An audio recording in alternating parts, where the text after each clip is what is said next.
ช่วงฮอลลีวูดคัทสนับสนุนโดย RJ Big Cola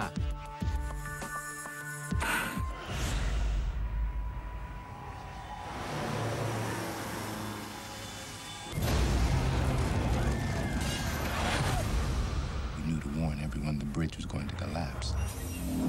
Everybody off the bus! And minutes later, it did. In this installment of Final Destination franchise, we are giving the audience more than they ever expected with a suspension bridge collapse. In many ways, this is the biggest opening sequence we've ever had.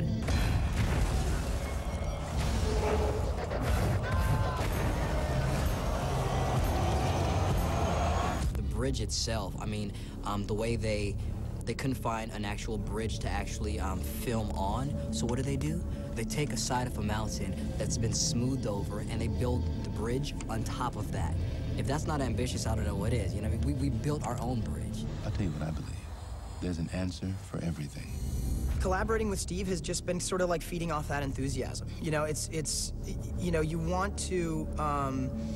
you know, he wants to give you the space to do a great job, and he's going to like insist on it looking beautiful and amazing, and he's not going to be satisfied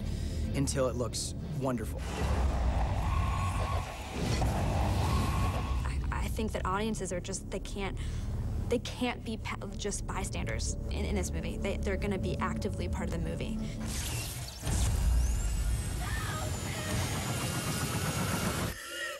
Each audience member is going to be freaked out by one of these death scenes. They've raised the bar with the effects and the death sequences. It's unreal. It's amazing. I'm really excited about that. So I can tell you that out of the whole movie, there's going to be something in there that just is going to freak you out, and you're not going to be able to sleep at night. It's kill or be killed. Nobody's safe. What's great about this film is it involves the three great conflicts that any good story has, and that's, you know, man against man, man against himself, and man against nature. And this time, nature is death.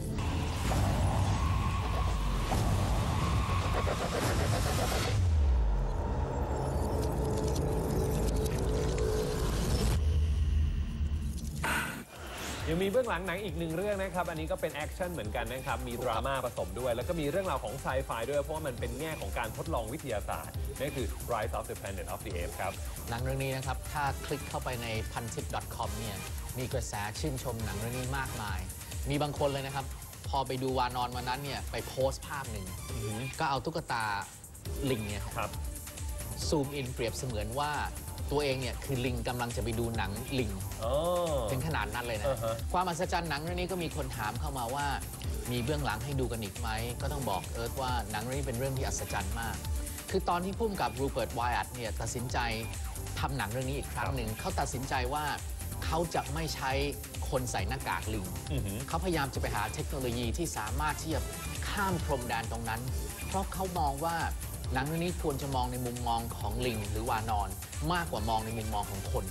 Planet of the Apes หลายภาคที่ผ่านมาเนี่ยมองในมุมมองของมนุษย์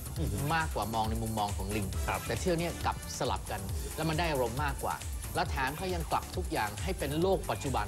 เพราะว่าถ้าหลายภาคที่ผ่านมามันคือโลกอนาคตหลังจากสงครามนิวเคลียร์เรื่องซึ่งเกิดขึ้นในอีกดวงดาวหนึ่งเขาบอกว่าคนเนี่ยจะไปไม่ถึงนั่นคือความพิเศษซึ่งวันนี้มีเบื้องหลังมาฝากกันครับผมนะครับแล้ววันนี้เบื้องหลังพิเศษจริงๆเป็นตอนพิเศษนะครับผมนะครับแบบยาวต่อเนื่องด้วยนะครับไปติดตามกันได้กับ Extra Cut ครับช่วง Extra Cut สนับสนุนโดย Never Age อายุวัฒนะแค่คลิกเดียว neverage.com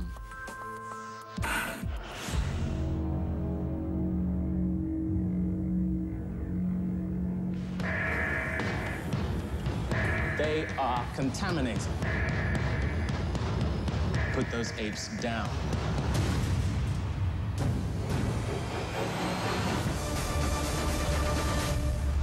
Welcome to the Performance Capture Volume. This is where Weta is using revolutionary technology to record the actors' performances and to take character design to a whole new level.